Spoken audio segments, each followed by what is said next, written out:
Hi hello അസ്സാം വലൈക്കും welcome back. അപ്പോൾ നമ്മുടെ പുതിയ വീഡിയോയിലോട്ട് എല്ലാവർക്കും സ്വാഗതം. നമ്മുടെ ചാനൽ ഫസ്റ്റ് കാണുന്നവരുണ്ടെങ്കിൽ സബ്സ്ക്രൈബ് ചെയ്യുക കേട്ടോ. അപ്പോൾ ഇപ്പോഴത്തെ ക്ലൈമറ്റ് എന്ന് പറയുന്നത് മഴയാണല്ലോ, നല്ല തണുപ്പാണല്ലേ. നമുക്ക് രാവിലെ പുതച്ചുമൂടി കിടക്കാനൊന്നും ടൈമില്ല കേട്ടോ. നിസ്കാരം കഴിഞ്ഞാലും കുറച്ച് ടൈം കിടക്കാന്ന് പറഞ്ഞാലും നമുക്ക് ടൈമില്ല. ശനി ഞായറും ആണെങ്കിലും നമുക്ക് കിടക്കാന്നുള്ളൊരു വിചാരം ഉണ്ടാവും. അതും ഇല്ല കേട്ടോ. കാരണം മോൻക്ക് സ്കൂളിൽ പോകണം, മോൾക്ക് മോൻക്ക് ട്യൂഷൻ പോകണം, മോളെ മദ്രസയിൽ വിടണം. അങ്ങനെയൊക്കെ ആകുമ്പോൾ നമ്മൾ നേരത്തെ നിസ്കരിക്കാം എന്ന് വെച്ചാൽ തന്നെ പണികൾ സ്റ്റാർട്ട് ചെയ്യും കേട്ടോ. അപ്പോൾ ഞാനിന്ന് നമ്മളുടെ ദേശീയ ഭക്ഷണമായ ഭൂരിയാണ് ഉണ്ടാക്കാൻ പോകുന്നത്. ഭൂരി എന്നും ചില നാട്ടിൽ കൂടി പൂരി എന്നും പറയട്ടെ. നമ്മളിവിടെ ഭൂരി ഭൂരി എന്ന് പറയാം. പിന്നെ എനിക്ക് ഈ ഭൂരി ഉണ്ടാക്കാൻ പരത്തും കാര്യങ്ങളൊന്നും വേണ്ട കേട്ടോ. ഞാൻ പുതിയൊരു മെഷീൻ കണ്ടുപിടിച്ചിട്ടുണ്ട്. നമ്മുടെ അടുത്ത് ഇവിടെ പത്തിരി മെഷീൻ ഉണ്ടായിരുന്നു. അതിൽ വെച്ചിട്ട് ജസ്റ്റ് ഒന്ന് നമ്മുടെ വെളിച്ചെണ്ണയിൽ ഇങ്ങനെ ഒന്ന് ഒപ്പിയെടുത്ത് പിന്നെ നമ്മുടെ മെഷീനിൽ വെച്ചിട്ട് ഇങ്ങനെ പരത്തിയെടുക്കാറാണ് കേട്ടോ. ഇതുകൊണ്ട് തന്നെ എൻ്റെ മെഷീൻ നന്നായിട്ട് കേടുവരും ചെയ്തിട്ടുണ്ട് കേട്ടോ. ഞാൻ വേറെ കുറേ ആളുകൾ ചെയ്യണ കണ്ടിട്ടുണ്ട്. പരത്തണ്ടല്ലോ, നമുക്ക് എളുപ്പമാണല്ലോ, വേഗം അതിന് പ്രസ് ചെയ്ത് നമ്മളുടെ എണ്ണയ്ക്ക് ഇട്ട് കൊടുത്താൽ മതി. അപ്പോൾ ഞാൻ അങ്ങനെ ചെയ്തതാണ്. അങ്ങനെ ഒരു മെഷീൻ എൻ്റെ അടുത്ത് കേട് വന്നു. പിന്നെ കാക്കു നാട്ടിൽ വന്നപ്പോൾ മെഷീൻ കേടാണ്, എന്തുകൊണ്ടാണെന്നൊന്നും ഞാൻ പറഞ്ഞില്ല. ഇതിങ്ങനെ സംഭവം കേട് വന്നിക്കുകയാണെന്ന് പറഞ്ഞു രണ്ടാമത്തെ മെഷീനും വാങ്ങി തന്നു കേട്ടോ. അപ്പോൾ പഴയ മെഷീനാണെങ്കിൽ ഞാനിപ്പോൾ നമ്മളത് കൂടി ആക്രിക്കാർ വരുമല്ലോ, അവർക്ക് കൊടുക്കുകയും ചെയ്തു. അത് ഇപ്പം ഉണ്ടെങ്കിൽ ഇങ്ങനത്തെ ഉപകാരം ഉണ്ടായിരുന്നു. പക്ഷേ ഇത് നമ്മുടെ പുതിയ മെഷീൻ തന്നെയാണ്. പുതിയ മെഷീൻ്റെ അതിൻ്റെ മുകളിലുള്ളത് പോന്നിട്ടുണ്ട് കേട്ടോ. പിന്നെ വിചാരിച്ചു അഡ്ജസ്റ്റ് ചെയ്യാന്നുള്ളത്. ഇനി കാക്കുനോട് പറഞ്ഞാലേ കാക്കുൻ്റെ ഒരു നടി കിട്ടും. കാരണം ഒരു മെഷീനും കൊടുക്കണം 850-900 രൂപയ്ക്ക്, നല്ല മെഷീന്. എന്തായാലും ഞാനും മക്കളും അല്ലേ ഉള്ളൂ. പത്തിരിക്കും ഞാൻ ഇതുമ്പോൾ തന്നെ വെച്ച് അഡ്ജസ്റ്റ് ചെയ്യും, ഭൂരിക്കും ഞാൻ ഇതുമ്പോൾ തന്നെ വെച്ച് അഡ്ജസ്റ്റ് ചെയ്യും കേട്ടോ. അപ്പോൾ കണ്ടോ, നല്ല സോഫ്റ്റ് ആയിട്ടുള്ള ഭൂരിയാണ് എനിക്ക് കിട്ടിയിട്ടുള്ളത്. ഞാൻ അങ്ങനെ ചെയ്യാറ്. പിന്നെ നമുക്ക് നല്ല മഴയാണ് കേട്ടോ നാട്ടിൽ. അപ്പോൾ നമ്മുടെ ചെറിയൊരു ചാല് വിട്ടിട്ടുണ്ട് വെള്ളം പോകാൻ വേണ്ടിയിട്ട്. അവിടെ എന്തോ ഒന്ന് പോയി അടഞ്ഞിട്ടുണ്ട്. അപ്പോൾ ഒന്ന് ക്ലീൻ ചെയ്യാൻ വേണ്ടി പുറത്തിറങ്ങിയതാണ് കേട്ടോ. പിന്നെ മഴ കാരണം നമ്മൾ മുറ്റടിക്കാനേ ഇറങ്ങാറില്ല. സ്കൂളും കൂടെ അല്ല. സ്കൂള് തിങ്കളാഴ്ച മുതൽ വെള്ളിയാഴ്ച വരെ സ്കൂളുണ്ട്. അപ്പോൾ നമുക്ക് ആ ടൈമിൽ മുറ്റടിക്കാനൊന്നും നേരം കിട്ടാറില്ല കേട്ടോ. കിട്ടാത്തത് കൊണ്ട് തന്നെയാണ്. കിട്ടുന്ന ടൈം ഉണ്ടെങ്കിൽ ഞാൻ അടിക്കും ചെയ്യാറുണ്ട്. പിന്നെ ചമ്മലെന്ന് പറയാൻ അത്ര ചമ്മലൊന്നും ഉണ്ടാവാറില്ല. ലീനുട്ടി എന്തെങ്കിലുമൊക്കെ പുറത്തേക്ക് എറിഞ്ഞ എന്തെങ്കിലുമൊക്കെ ഉണ്ടാവുള്ളൂ. കളിക്കുന്നത് എന്തെങ്കിലും അല്ലെങ്കിൽ പേപ്പർ അങ്ങനെ എന്തെങ്കിലുമൊക്കെ ഉണ്ടാവാറുള്ളൂ കേട്ടോ. ഞാൻ കൈ കൊണ്ട് പെറുക്കിയെടുക്കുകയും ചെയ്യും. പിന്നെ നമ്മുടെ കിച്ചൻ്റെ ഭാഗത്ത് കുറച്ചധികം അടിക്കാനുണ്ട് കേട്ടോ. നമ്മൾ ബെഡ് ചെയ്ത തൈകൾ വെച്ചതുകൊണ്ട് തന്നെ അതിൽ നിന്ന് ഇലകളൊക്കെ വീണിട്ട് അവിടേക്ക് അടിച്ചു വരാനുണ്ട് കേട്ടോ. ഞാൻ വിചാരിക്കും എന്തിനാ ഇപ്പോൾ ഈ ബെഡ് ചെയ്ത തൈകളൊക്കെ വെച്ചിട്ട് ഒന്നും കൂടെ നീട്ടിയ ഇൻ്റർലോക്ക് ഇട്ടാൽ മതിയായിരുന്നു. കാരണം ഇത് പണിയാണ്, മുറ്റടിക്കാണ്ട്. അങ്ങനെ ഞാൻ മുറ്റടിക്കപ്പോൾ നിന്നിട്ടില്ല. ഞാൻ അകത്ത് കയറിയിട്ട് നമ്മുടെ ഷോക്കേസ് ഒരുപാട് ദിവസമായിട്ട് ക്ലീൻ ചെയ്തിട്ട് എനിക്കെപ്പോഴും സ്കൂളില്ലാത്ത ടൈമുകളിൽ ഇതൊന്നും ഇങ്ങനെ ക്ലീൻ ചെയ്യണം കേട്ടോ. തുടച്ച് വൃത്തിയാക്കി ഞാൻ ഫ്ലവേഴ്സും കാര്യങ്ങളൊക്കെ എടുത്ത് ഒന്ന് തുടച്ച് ക്ലീനാക്കി വെക്കട്ടെ എപ്പോഴും. പിന്നെ കാക്കുനോട് എപ്പോഴും പറയും ശനി ഞായറല്ലേ, ലീവല്ലേ, കുറച്ച് ടൈം നമുക്ക് വെറുതെ ഇരുന്ന് ഇവിടെ നിന്ന്. അതിനെ കൊണ്ട് കഴിയൂല കേട്ടോ. കാരണം ബാക്കിയുള്ള ദിവസങ്ങളിലൊക്കെ നമ്മൾ ഹറിബറി ആയിട്ടാണ് സ്കൂളിൽ പോവുക, പെട്ടെന്ന് അടിക്കുക തുടക്കുക അങ്ങനെയുള്ള കാര്യങ്ങൾ. ഒരു ശനിയും ഞായറൊക്കെ കിട്ടുമ്പോഴാണ് നമ്മൾ ഡീപ്പായിട്ട് വീട് ക്ലീൻ ചെയ്യുക. അതുപോലെ ബെഡ്ഷീറ്റ് അലക്കുക, പിന്നെ അങ്ങനെയുള്ള പണികളൊക്കെ ഞാൻ ശനി ഞായറിലോട്ട് എടുക്കുക. അപ്പോൾ എല്ലാവരും സ്കൂളിൽ ചെന്ന് ചോദിക്കും നാളെ ലീവാണല്ലോ, ശനി ഞായറല്ലെന്ന്. പക്ഷേ എനിക്ക് ഇങ്ങനത്തെ പണികളുണ്ടാവും. ഈ സമയങ്ങളിൽ എൻ്റെ കുളി കഴിയുക 4-5 മണിയൊക്കെ ആവട്ടോ. ശനി ഞായറും അധികം അങ്ങനെയാണ്. പിന്നെ വല്ല വിശേഷപ്പെട്ട ദിവസങ്ങൾ ഓഗസ്റ്റൊക്കെ വരുന്നുണ്ടെങ്കിൽ നമ്മൾ ഇനിയിപ്പം ഈ ആഴ്ച അങ്ങനെ കിടക്കട്ടെ, അടുത്ത ആഴ്ച എടുക്കാന്നുള്ള വിചാരത്തിൽ അങ്ങനെ പെട്ടെന്ന് കഴിക്കുകയും ചെയ്യും കേട്ടോ. പിന്നെ നമുക്ക് എവിടെയെങ്കിലും പോകാനൊക്കെ ഉണ്ടെങ്കിലാണ് അങ്ങനെ ചെയ്യാറ്. അല്ലെങ്കിൽ അധിക ദിവസവും ഞാൻ ശനി ഞായർ എന്നുണ്ടെങ്കിൽ ഞാൻ എൻ്റെ വീടൊന്ന് തട്ടിക്കൊട്ടി വൃത്തിയാക്കി വെക്കും കേട്ടോ. എനിക്കാണെങ്കിൽ അങ്ങനെ അവിടെ കുറച്ച് സാധനങ്ങൾ ഇവിടെ കുറച്ച് സാധനങ്ങൾ അങ്ങനെ കാണുന്നതേ എനിക്കിഷ്ടമല്ല കേട്ടോ. വെക്കുന്നത് അതിൻ്റെ പ്രോപ്പർ പ്ലേസിലായിരിക്കണം. ഞാൻ അങ്ങനെയാണ്. പിന്നെ ഇതിപ്പോൾ ടോട്ടലി കൺഫ്യൂസ്ഡായി. ഞാൻ ഇവിടുന്ന് മുഴുവനും ഷോക്കേസിൽ നിന്ന് എടുക്കുകയും ചെയ്തത് എവിടെ എങ്ങനെ ഒരു ഗ്യാപ്പ് ഇട്ടില്ല കേട്ടോ. പിന്നെ കുറച്ച് ടൈം അവിടെ നിന്ന് ഇതൊക്കെ ഒന്ന് അടുക്കി പെറുക്കി എടുക്കുന്നുണ്ട്. പിന്നെ നമ്മൾ ഒരു ഒരു ഒരു എത്ര ഒരു രണ്ട് വീക്കൊക്കെ കഴിഞ്ഞാൽ തന്നെ നമ്മളുടെ ഷോക്കേസിലൊക്കെ ഏകദേശം ചെറിയ മാറാലുകൾ ഇങ്ങനെ വന്നിട്ടുണ്ടാവും കേട്ടോ. പിന്നെ ഇതൊക്കെ ലീനുവിൻ്റെ കച്ചറകളാണ്. അവൾ എന്ത് കിട്ടിയാലും കൊടുന്ന് പ്ലേസ് ചെയ്യുക ഷോക്കേസിലാണ് കേട്ടോ. പിന്നെ എന്ത് കാര്യങ്ങളുണ്ടെങ്കിലും കൊടുന്ന് വെക്കും ആദ്യം അവിടെ. നോട്ട്ബുക്കാണെങ്കിലും പഠിക്കണം, പിന്നെ ഖുർആനാണെങ്കിലും ഒക്കെ കൊടുന്ന് വെക്കും കേട്ടോ. എനിക്ക് അങ്ങനെയുള്ള കാര്യങ്ങളെ ദേഷ്യമാണ്. അവൾക്ക് അവളുടേതായിട്ടുള്ള പ്ലേസ് ഉണ്ട്, അവിടെ ഒന്നും കൊടുന്ന് വെക്കൂല കേട്ടോ. അങ്ങനെ ഹാളത്തെ ഷോക്കേസ് കഴിഞ്ഞിട്ട് പിന്നെ ഞാൻ റൂമിലുള്ള ഷോക്കേസാണ് ക്ലീൻ ചെയ്തുകൊണ്ടിരിക്കുന്നത്. അതിനകത്തും പിന്നെ ഒരുപാട് പൊടി ഉണ്ടായിരുന്നു. കാരണം കുറേ ദിവസമായി ഞാൻ ക്ലീൻ ചെയ്തിട്ട്. നമ്മൾ സ്കൂള് ഓപ്പൺ ചെയ്യുന്നതിൻ്റെ മുമ്പ് പിന്നെ കാക്കു നാട്ടിലുണ്ടായിരുന്നു. കാക്കു പോയി. അപ്പോഴൊന്നും ക്ലീൻ ചെയ്യാനുള്ള ടൈം കിട്ടിയില്ല കേട്ടോ. പിന്നെ പെരുന്നാളായി, പെരുന്നാൾ വീട്ടിൽ പോയി, കുഞ്ഞോളുടെ വീട്ടിൽ പോയി, അങ്ങനെയുള്ള കാര്യങ്ങൾ. പിന്നെ കാക്കു നാട്ടിലാവുമ്പോൾ നമ്മൾ ഓരോ നമ്മളുടെ മെയിൻ കാർഡുകൾ ഉണ്ടാവുമല്ലോ, ആധാർ കാർഡ്, മറ്റേ കാർഡ്, അങ്ങനെയുള്ള കാർഡുകൾ, അതൊക്കെ ഒന്ന് ശരിക്കും വെക്കാൻ കേട്ടോ. അതെൻ്റെ കയ്യിലുണ്ടായിരുന്ന 7+ ആണ് ഐഫോൺ. അത് കേട് വന്നിട്ടുണ്ട്. ഞാനൊരു പുതിയ ഫോൺ എടുത്ത് വീഡിയോ തുടങ്ങിയത് ആ ടൈമുകളിൽ എൻ്റെ വീഡിയോ ഉണ്ടായിരുന്നില്ല. അതാണ് മെയിൻ റീസൺ. ഫോൺ കേടുന്നതുകൊണ്ട് ഞാൻ വീഡിയോ ഇട്ടിരുന്നില്ല കേട്ടോ. പിന്നെ ഞാൻ ഷെൽഫിനകത്തൊന്ന് തുടച്ച് നമ്മളുടെ കാർഡും കാര്യങ്ങളൊക്കെ ഒന്ന് സേഫ്റ്റി ആയിട്ട് പേഴ്സിനകത്ത് വെച്ചിട്ടുണ്ട് കേട്ടോ. അപ്പോഴാണ് ലീന മദ്രസ വിട്ട് വരുന്നത്.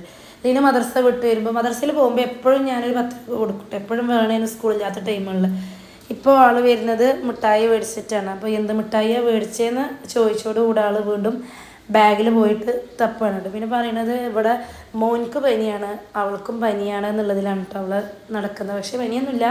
അവൾ പറയും കാക്കു ഇന്നൊന്ന് കെട്ടിപ്പിടിക്കുക, എനിക്ക് പനി വരാനാ, സ്കൂളിൽ പോകണ്ടല്ലോ, മദ്രസയിൽ പോകണ്ടല്ലോ എന്ന് മെയിൻ വിചാരം അതാണ് കേട്ടോ. അങ്ങനെ മദ്രസ വിട്ട് വരുമ്പോൾ തന്നെ പറയാൻ നാളെ മദ്രസ പോകില്ല, എനിക്ക് പനിയാന്നുള്ളത് പറഞ്ഞുകൊണ്ടാണ് വരുന്നത്. പിന്നെ ഞാൻ മിഠായിക്ക് ക്യാഷ് കൊടുത്തിരുന്നു. അപ്പോൾ മിഠായി എവിടെയെന്ന് പറഞ്ഞപ്പോൾ കുറച്ച് ടൈം അത് സെർച്ച് ചെയ്തുകൊണ്ടിരിക്കുകയാണ്. പിന്നെ ഓക്കെ ലൈസ് അങ്ങനെയുള്ള കാര്യങ്ങളൊക്കെ മേടിച്ച് വരാറുണ്ട്. ഞാനത് മേടിക്കരുതേന്ന് പറഞ്ഞിട്ട് ഇപ്പോൾ അങ്ങനെ മേടിക്കാറില്ല കേട്ടോ. എനിക്ക് കുട്ടികൾ കഴിക്കണം ഇഷ്ടമല്ല. പിന്നെ അടുത്തതെന്ന് പറയുന്നത്, ഞാൻ കുറച്ച് ദിവസമായിട്ട് നമ്മൾ ബെഡ്ഷീറ്റൊക്കെ ഒന്ന് മാറ്റിയിട്ട്, ഇപ്പോൾ മഴക്കാലം വന്നപ്പോഴാണ് അപ്പോൾ ബെഡ്ഷീറ്റൊക്കെ ഒന്ന് അലക്കാൻ തോന്നിയത്. മഴ ഇതുവരെ ഉണ്ടായിരുന്നില്ലല്ലോ. ഇപ്പോൾ കുറച്ച് 1 വീക്കായിട്ട് മഴ തന്നെയല്ലേ. ഇനിയിപ്പോൾ എന്തായാലും വേണ്ടില്ല, അലക്കിയിട്ട് ഷെഡിൽ ഇടാമെന്ന് വിചാരിച്ചു. പിന്നെ ഒരുപാട് ദിവസമായി ബെഡ്ഷീറ്റൊക്കെ വിരിച്ചിട്ടിട്ട്. അപ്പോൾ അവിടെ നിന്ന് ക്ലീൻ ചെയ്യണം കേട്ടോ. നമ്മൾ തലയണ കവറും അതുപോലെ ബെഡ്ഷീറ്റും തട്ടലും കൊട്ടലൊക്കെ ഒന്ന് തകർപ്പമായിട്ട് തന്നെ നടക്കുന്നുണ്ടെന്ന് പറഞ്ഞില്ലേ, അതുപോലെയാണ്. പിന്നെ ഞാൻ വിചാരിച്ചു ബെഡ്ഷീറ്റ് എടുക്കാതിരുന്നപ്പോൾ അലക്കാണ്ടിരിക്കാൻ പറ്റൂലല്ലോ. അപ്പോൾ അലക്കി പിന്നെ ഉണങ്ങുമ്പോൾ ഉണങ്ങട്ടെ, ഷെഡ് കൊണ്ട് ഇടാമെന്ന് വിചാരിച്ചു. പിന്നെ വെയിലുള്ള സമയങ്ങളിലാണെങ്കിൽ നമുക്ക് ഒരു ദിവസം കൊണ്ട് തന്നെ നമ്മൾ അലക്കി കഴിഞ്ഞാൽ ഉണങ്ങുമല്ലോ. ഇതിപ്പോൾ മഴക്കാലം ആവുകൊണ്ട് ഉണങ്ങാനും ബുദ്ധിമുട്ടാണ്. എന്നാൽ വിചാരിച്ചിട്ട് ബെഡ്ഷീറ്റ് മാറ്റാണ്ടിരിക്കില്ല കേട്ടോ. എനിക്ക് എപ്പോഴും ബെഡ്ഷീറ്റ് മാറ്റണം, നമ്മൾ യൂസ് ചെയ്യണ ബെഡ്ഷീറ്റ് മാറ്റണം. പിന്നെ ബാക്കി 2 റൂമിൽ നമ്മൾ ജസ്റ്റ് വിരിച്ചിട്ട് കഴിഞ്ഞാൽ 1 മന്ത് അങ്ങനെ ആരും അവിടെ ആ റൂം യൂസ് ചെയ്യാറില്ല കേട്ടോ. അതുകൊണ്ട് തന്നെ 1 മാസം കൂടുമ്പോഴൊക്കെയാണ് നമ്മൾ അലക്കി എടുക്കാറ്. അങ്ങനെ ഈ കംഫർട്ടിനനുസരിച്ചുള്ള ബെഡ്ഷീറ്റ് തന്നെ ഉണ്ടായിരുന്നു കേട്ടോ. അത് ഞാൻ അതിനകത്ത് വിരിച്ച് കൊടുത്തിട്ടുണ്ട്. അതിൻ്റെ ഇടയ്ക്ക് അജിലിനെ താഴെ ഇരുന്ന് ഫോൺ കളിക്കും. പിന്നെ എനിക്ക് ബെഡ്ഷീറ്റ് വിരിക്കുമ്പോഴും അതുപോലെ പുതപ്പ് വിരിക്കുമ്പോഴൊക്കെ നീറ്റായിട്ട് വിരിക്കണം കേട്ടോ. നമ്മളുണ്ടല്ലോ എന്തെങ്കിലും കാട്ടി പോകുന്നില്ല, അതൊന്നും എനിക്ക് ഇഷ്ടമില്ലാത്ത കാര്യമാണ്. ഞാൻ പറഞ്ഞില്ലേ, പാത്രം കഴുകാൻ മാത്രമേ എനിക്ക് മടിയുള്ളൂ. ഇങ്ങനെയുള്ള കാര്യങ്ങളൊക്കെ ഞാൻ ഉഷാറാണ്. തട്ടിലും കൊട്ടലും അങ്ങനെയുള്ളത്, അതുപോലെ റാക്കിൻ്റെ മുകളിൽ പൊടി ഉണ്ടെങ്കിൽ തട്ടൽ, അങ്ങനെയുള്ള കാര്യങ്ങളൊക്കെ എനിക്ക് ഇഷ്ടമാണ് കേട്ടോ. മാറാല എന്തോ അടുക്കളയിൽ കയറുമ്പോൾ ആ സിങ്കിൽ പാത്രം കാണുന്നിടത്തോളം ദേഷ്യം വേറെ ഒന്നുമില്ല. അതെന്താണെന്ന് എനിക്കറിയില്ല. അതിൻ്റെ ക്യാരക്ടർ അങ്ങനെ ആയതുകൊണ്ട് എന്താണെന്ന് എനിക്കറിയില്ല. പിന്നെ അത് ഞാൻ മെനക്കെട്ട് നിങ്ങൾക്ക് ഒരു വീഡിയോ കാട്ടി തരാൻ വേണ്ടിയിട്ട് എടുത്തതാണ്. പക്ഷേ വീഡിയോ കിട്ടിയില്ല. ഞാനൊരു ചക്ക കിട്ടിയപ്പോൾ, ചക്കക്കാലല്ലേ, നമ്മളെ കത്തിമത്തെ വളഞ്ഞ് ചക്ക കഴിയണവരെ ഞാൻ കളയാറില്ല കേട്ടോ. ഈ ചക്കക്കാലം കഴിഞ്ഞ് കഴിഞ്ഞാൽ ഞാനത് അതിൻ്റെ വളഞ്ഞ് നല്ലൊരു ട്രിക്ക് ഉണ്ട്. നമ്മൾ മണ്ണെണ്ണ വെളിച്ചെണ്ണൊന്നും തേക്കാണ്ട് തന്നെ നല്ലൊരു ട്രിക്ക് ഉണ്ട് കേട്ടോ. അത് കാണിക്കാൻ വേണ്ടിയിട്ടാണ് ഞാൻ വീഡിയോസ് എടുത്തത്. പക്ഷേ അതിൽ കിട്ടിയില്ല. എന്നാൽ തന്നെ ഞാൻ ജസ്റ്റ് ഒന്ന് പറഞ്ഞുതരാം. നമ്മൾ ഗ്യാസ് ഒന്ന് ചൂടാക്കിയിട്ട്, ഗ്യാസ് ഒന്ന് കത്തിച്ചിട്ട് നമ്മൾ കത്തി അതിനകത്തൊന്ന് അപ്പുറം ഇപ്പുറം ഇങ്ങനെ കാച്ചിയെടുക്കുക, ഉരുക്കിയെടുക്കുക പറയില്ലേ. അത് നല്ലൊരു കോട്ടൺ തുണിയും കൊണ്ട് അതിങ്ങനെ വൈപ്പ് ചെയ്ത് കഴിഞ്ഞാൽ അതിൽ മൊത്തം വളഞ്ഞ് പോരും കേട്ടോ. പിന്നെ ഞാൻ നല്ലവണ്ണം ഒന്ന് ചകിരിട്ട് കഴുകി വൃത്തിയാക്കി എടുത്തിട്ടുണ്ട്. അപ്പോൾ നമ്മളുടെ കത്തി ഉഷാറായിട്ട് ഇൻഷാ അല്ലാഹ് ഇനി അടുത്ത കൊല്ലത്തെ ചക്കക്കുള്ള കത്തിയാണ് കേട്ടോ. ഇതിൻ്റെത് ചക്ക മുറിക്കാനായിട്ടൊരു കത്തിയുണ്ട്. അത് കുറച്ച് മുറിച്ചുകൊണ്ട് പിന്നെ ഞാൻ എന്തോ മരം കൊത്തിയിട്ട് അതിന് കുറച്ച് പൊട്ടും ചെയ്തിട്ടുണ്ട്. അപ്പോൾ ഞാൻ പിന്നെ ചക്കക്കാലം വരുമ്പോൾ അതിനായിട്ട് മാറ്റി വെച്ചാൽ കേട്ടോ. പിന്നെ നമ്മൾ തേങ്ങാച്ചോറാണ് ഉണ്ടാക്കുന്നത്. തേങ്ങാച്ചോറിന് ഹെൽപ്പ് ചെയ്യാൻ താത്തയുണ്ട് കേട്ടോ. താത്ത കാക്കുവിൻ്റെ പെങ്ങൾ വന്നിട്ടുണ്ട്. ഞാൻ വീട് ഇരുന്നിട്ട് ഇന്നേവരെ തേങ്ങാച്ചോറ് വെച്ചിട്ടുണ്ടാവില്ല. വീട് ഇരുന്നിക്കുക എന്ന് പറഞ്ഞാൽ ഞാൻ വീട് ഇരുന്നിട്ട് ഒരുപാട് വർഷമായി, 10, 12, 13 വർഷമായിട്ടുണ്ട്. പക്ഷേ ഇന്നേവരെ ഞാൻ തേങ്ങാച്ചോറ് വെച്ചിട്ടില്ല കേട്ടോ. എനിക്ക് വെക്കാൻ വയ്ക്കില്ല. ആവശ്യം ഉണ്ടെങ്കിൽ ഉമ്മ അവിടെ നിന്ന് വെച്ച് തരും കേട്ടോ, തറവാട്ടിൽ നിന്ന്. അതെന്താണെന്ന് ചോദിച്ചാൽ ഞാൻ അതുവരെ നോക്കിയിട്ടില്ല. നെയ്ച്ചോറും അതുപോലെ ഫ്രൈഡ് റൈസ്, മന്തി, അങ്ങനെയുള്ള എല്ലാ ഐറ്റംസും ഉണ്ടാക്കും. പക്ഷേ തേങ്ങാച്ചോറിന് എന്തോ ഞാൻ അതുവരെ നോക്കിയില്ല. അപ്പോൾ കാക്കുവിൻ്റെ പെങ്ങൾ വന്നിട്ട് ഇതെങ്ങനെ വെക്കുക കുക്കറിൽ എന്നുള്ളത് പറഞ്ഞു തരും കേട്ടോ. അടുപ്പിൽ വെക്കാൻ എനിക്ക് വയ്ക്കും. കുക്കറിൽ വെക്കണത് നമ്മൾ ചിലപ്പോൾ വേവ് അധികമാവും അല്ലെങ്കിൽ വേവ് കുറവാവും. അപ്പോൾ ഞാനങ്ങനെ അതിന് മെനക്കെടാറില്ല. തേങ്ങാച്ചോറ് ഉമ്മ വെച്ച് കഴിഞ്ഞാൽ അവിടെ പോയിട്ട് കഴിക്കും കേട്ടോ. പിന്നെ നമ്മൾ തേങ്ങാച്ചോർക്ക് നമ്മളുടെ ബെസ്റ്റ് കോമ്പിനേഷൻ എന്ന് പറയുന്നത് ബീഫാണല്ലോ. ബീഫും തേങ്ങാച്ചോറും പപ്പടം കാച്ചിയതും ഒരു മുതലാണല്ലേ. അപ്പോൾ ബീഫിൻ്റെ റെസിപ്പി ഒന്നും ഞാൻ അതിൽ കാണിക്കുന്നില്ല. നോർമലി നമ്മൾ ബീഫ് എങ്ങനെയാണ് ഉണ്ടാക്കാറ്, വീട്ടിലൊക്കെ ഉണ്ടാക്കാറ് അതുപോലെ തന്നെയാണ് കേട്ടോ. പിന്നെ കുറച്ച് കുരുമുളകും പൗഡർ കുറച്ചധികം ഞാനിടും. പിന്നെ മസാലയ്ക്ക് എൻ്റെ കയ്യിൽ ആട്ടി വെച്ചത് ഉണ്ടായതുകൊണ്ട് തന്നെ പെട്ടെന്ന് ബീഫ് കറിയും വെച്ച് കഴിഞ്ഞിട്ടുണ്ട് കേട്ടോ. എന്നാൽ തന്നെ ടൈം 12 മണിക്കൊക്കെയാണ് ഞാൻ അതിന് നിന്നിട്ടുള്ളത്. കാരണം തട്ടിക്കൊട്ടി ഒരു റൂം തട്ടിക്കൊട്ടി എല്ലാ റൂമും തട്ടിക്കൊട്ടി അങ്ങനെ പിന്നെ ഒരു 12:30 ആയിക്കും കേട്ടോ ബീഫ് വെക്കുന്നപ്പോൾ. തേങ്ങാച്ചോറ് പിന്നെ അതിൻ്റെ പാടിൽ അങ്ങനെ കിടന്ന് വേവുന്നുണ്ട്. കുക്കറിൽ അങ്ങനെ വിസിലടിക്കുന്നുണ്ട് കേട്ടോ തേങ്ങാച്ചോറ്. അതോടൊപ്പം തന്നെ ഞാനിപ്പുറത്ത് ബീഫും വെച്ച് കൊടുത്തിട്ടുണ്ട്. പിന്നെ എനിക്കൊരു കൊറിയർ വന്നിട്ടുണ്ടായിരുന്നു ഫ്ലിപ്കാർട്ടിൽ നിന്ന്. ഞാൻ ഒരു ബാഗ് മേടിച്ചിട്ടുണ്ടായിരുന്നു. അപ്പോൾ സ്കൂൾക്കൊക്കെ യൂസ് ചെയ്യാൻ വേണ്ടിയിട്ട് അത്യാവശ്യം സ്പേസ് ഉള്ളൊരു ബാഗ് മേടിച്ചിട്ടുണ്ടായിരുന്നു. ഇതിന് ആകെ 149 രൂപയുള്ളൂ കേട്ടോ. നമുക്ക് യൂസ്ഫുള്ളാണ് ബാഗിൽ ബുക്സും അതുപോലെ ലഞ്ചും ഒക്കെ കൊണ്ടുപോകാൻ വേണ്ടിയിട്ട്. അപ്പോൾ ഞാൻ അത് വന്നപ്പോൾ ഒന്ന് മേടിക്കാൻ പോയി. പിന്നെ എല്ലായിടവും അടിച്ച് വാരിയിട്ടിരുന്നു കേട്ടോ. പെട്ടെന്നൊന്ന് തുടച്ചെടുക്കട്ടെ വിചാരിച്ചിട്ട് ഓടിയതാണ്. ഇനി ഓഫീസിൽ നേരാക്കാണ്ട് കേട്ടോ, അത് നാളെ നേരാക്കാമല്ലോ എന്ന് വിചാരിച്ചു. ഓഫീസിലത്തെ നമ്മളുടെ സെറ്റൊക്കെ ഒന്ന് എടുത്ത് ജനലുകളൊക്കെ ഒന്ന് തുടച്ച് വൃത്തിയാക്കാണ്ട് കേട്ടോ. പിന്നെ അങ്ങനെയൊക്കെ എന്തൊക്കെയാണ് പറയാൻ വന്നു, ഞാൻ മറന്നുപോയി. പിന്നെ ഞാൻ പറഞ്ഞ സൈഡ് ഇതാണ്. ഞാൻ എപ്പോഴും വിചാരിക്കും ഈ കട്ടിട്ടത് കുറച്ചും കൂടെ നീട്ടിയാണിട്ടിക്കുകയാണെങ്കിൽ ഇങ്ങനെ ചമ്മലുണ്ടാവില്ല. എന്നാൽ ബെഡിയുടെ തൈകളൊക്കെ വെട്ടിക്കളയാം. പക്ഷെ ബെഡിയുടെ തൈകൾ വെട്ടിക്കളയാൻ തോന്നില്ല. എല്ലാ തൈമയും കായ്ക്കലുണ്ട് കേട്ടോ. റംബുട്ടാനും ചക്കയും അതുപോലെ മാങ്ങയും എല്ലാതും കായ്ക്കലുണ്ട്. അതുകൊണ്ട് പിന്നെ അങ്ങനെ നിർത്തി. മഴക്കാലത്തല്ലുള്ള ഒരു ബുദ്ധിമുട്ട്, അല്ലെങ്കിൽ നമുക്ക് ചൂല് വെച്ച് അടിച്ചാലൊക്കെ പോകട്ടോ. അങ്ങനെ അത് കഴിഞ്ഞ് പിന്നെ കുറച്ച് അലക്കുണ്ടായിരുന്നു. ഞാൻ പിന്നെ ബെഡ്ഷീറ്റ് വാഷിംഗ് മെഷീനിലാണ് ഇട്ടത്. വാഷിംഗ് മെഷീനിൽ ഇട്ട് കഴിഞ്ഞാൽ പിന്നെ നമുക്ക് പെട്ടെന്ന് തന്നെ ഉണക്കിയെടുക്കാം. പിന്നെ കുറച്ച് ലിനുവിൻ്റെ ചളിയുള്ള ഡ്രസ്സുകളുണ്ടായിരുന്നു കേട്ടോ. ഞാൻ കല്ലിൽ അലക്കി അങ്ങനെ കുളിക്കാൻ വേണ്ടി ഉള്ളിൽ കയറി കേട്ടോ. അപ്പോഴാണ് ചോറിന് വന്നിരിക്കുന്നത്.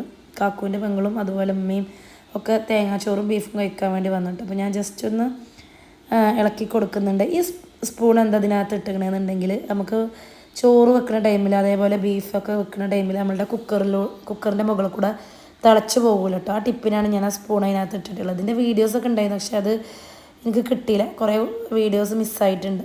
പിന്നെ നല്ല ബീഫ് കറി ഉണ്ടായിരുന്നു കേട്ടോ. പിന്നെ ഞാൻ നമ്മളുടെ ഫാമിൽ പോയിട്ട് തിരുവാങ്കുന്ന് ഫാമിൽ പോയിട്ട് 40 കോഴിമുട്ട മേടിച്ചു കൊണ്ടിട്ടുണ്ടായിരുന്നു. നമുക്ക് രാവിലെ കുട്ടികൾക്കൊക്കെ പുഴുങ്ങി കൊടുക്കാൻ വേണ്ടിയിട്ട് സ്കൂൾക്ക് പോകുമ്പോൾ ആ ടൈമിൽ പുഴുങ്ങി കൊടുക്കാൻ വേണ്ടിയിട്ട് 40 കോഴിമുട്ട മേടിച്ചു വന്നിട്ടുണ്ടായിരുന്നു. പിന്നെ നല്ല പപ്പടം കാച്ചിയതും ഉണ്ടായിരുന്നു കേട്ടോ. പപ്പടം നല്ല പൊള്ളുണ്ട്. ഞാൻ നേരത്തെ ഭൂരിയുടെ കാര്യം പറഞ്ഞ പോലെ തന്നെ പപ്പടത്തിന് നല്ല പൊള്ളുണ്ട് കേട്ടോ. അങ്ങനെ തേങ്ങാച്ചോറും നമ്മളുടെ ബീഫും അതുപോലെ പപ്പടം ഇവിടെ റെഡി ആയിട്ടുണ്ട്. നമുക്ക് ഇതൊന്ന് കഴിക്കാം കേട്ടോ. അപ്പോൾ ഞാനിത് ഈ വയറെന്താണെന്ന് ചോദിച്ചാൽ ഫോൺ ചാർജ് ഉണ്ടായിരുന്നില്ല. അപ്പം നിങ്ങൾക്ക് വീഡിയോ എടുക്കണമല്ലോ എന്ന് വിചാരിച്ച് നമ്മൾ ട്രൈപോഡിൽ വെച്ചിട്ടാണ് ഇത് എടുക്കുന്നത്. അങ്ങനെ പപ്പടവും ചോറും കൂട്ടി നമ്മൾ കഴിച്ചു. പിന്നെ ഇത് 4 മണിക്കുള്ള സ്നാക്സാണ് കേട്ടോ. ഏതായാലും കോഴിമുട്ട കൊടുന്നതല്ല, അപ്പോൾ നമുക്ക് മുട്ട ബജി ഉണ്ടാക്കാമല്ലോ എന്ന് വിചാരിച്ചു. അതിന് നോക്കുമ്പോഴോ കടലമാവില്ല. പിന്നെ നമ്മൾ മൈദമാവ് വെച്ച് ഇതൊക്കെ അഡ്ജസ്റ്റ് ചെയ്യല കേട്ടോ. ഉള്ളത് എന്താണ് നമ്മളുടെ കയ്യിലുള്ള പൊടിയെന്നുണ്ടെങ്കിൽ അതുകൊണ്ട് വെച്ച് അഡ്ജസ്റ്റ് ചെയ്യും കേട്ടോ. പിന്നെ കടലമാവിൻ്റെ ഫ്ലേവറൊന്നും ഇല്ലയെന്ന് മാത്രം. എന്നാലും കുട്ടികൾ നല്ല മഴയല്ലേ, കട്ടൻ ചായ എന്തെങ്കിലും ഒരു എണ്ണക്കടി ഉണ്ടെങ്കിൽ അവർക്കും ഇഷ്ടമാണ്. പിന്നെ ഞാൻ ഈ മൈദമാവിൽ കുറച്ചധികം കുരുമുളക് ഇട്ടിട്ടുണ്ട് കേട്ടോ. കുരുമുളകിൻ്റെ ഫ്ലേവർ വരുമ്പോൾ നമ്മൾ മുട്ട ബജിക്ക് വേറെ ടേസ്റ്റ്. നോർമൽ നമ്മൾ മുളക് പൊടി ഇടും, അതുപോലെ ഉപ്പിടും, പിന്നെ കുറച്ച് കുരുമുളക് പൊടി തൂവി കൊടുക്കും കേട്ടോ.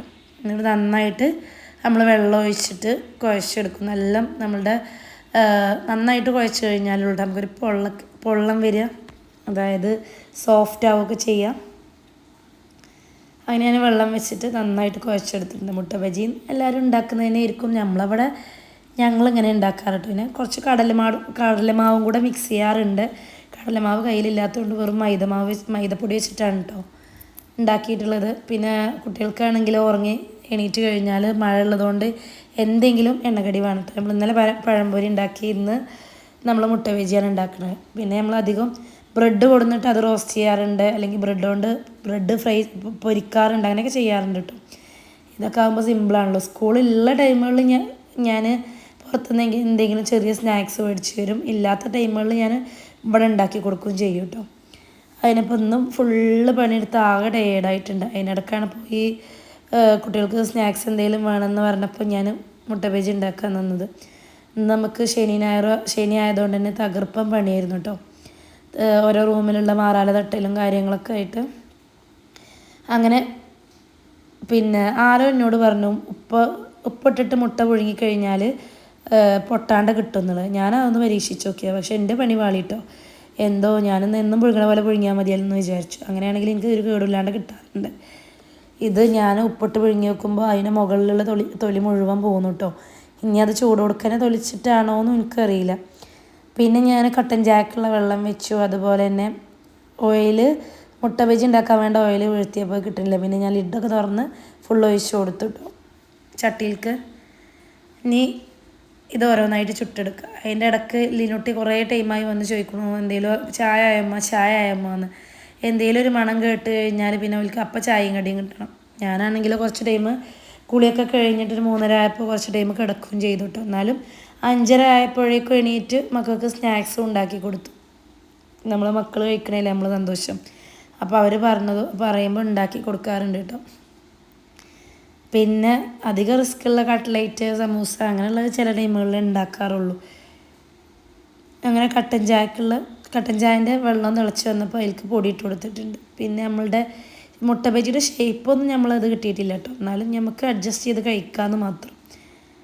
അപ്പോൾ ഇന്നത്തെ വീഡിയോ ഇത്രയൊക്കെ ഉള്ളൂ. വീഡിയോ ഇഷ്ടപ്പെട്ട് കഴിഞ്ഞാൽ സബ്സ്ക്രൈബ് ചെയ്യുക, ലൈക്ക് ചെയ്യുക, എന്തെങ്കിലുമൊക്കെ ഒന്ന് കമൻ്റായിട്ട് ചെയ്യുക കേട്ടോ. നമ്മൾ മുട്ട ബജി ഉണ്ടാക്കുന്ന ടൈമിൽ തന്നെ ലിനുട്ടി കുറേ ടൈം വന്ന് ഇരുന്നിട്ടുണ്ടായിരുന്നു. പിന്നെ ഫുള്ള് ചുട്ട് കഴിഞ്ഞപ്പോൾ ആളുടെ ഒരു ടിഷ്യൂ പേപ്പർ അതുപോലെ എണ്ണ വൈപ്പ് ചെയ്യാൻ വേണ്ടിയിട്ട് ഒരു പാത്രം എടുത്ത് വന്നിട്ടുണ്ട് കേട്ടോ. അപ്പോൾ ആൾക്കുള്ളത് ഞാൻ വെച്ച് കൊടുത്തു. അപ്പോൾ ഇത്രയൊക്കെയാണ് ഇന്നത്തെ വീഡിയോ. അടുത്ത വീഡിയോയിൽ കാണുമ്പോഴേക്കും ബായ്.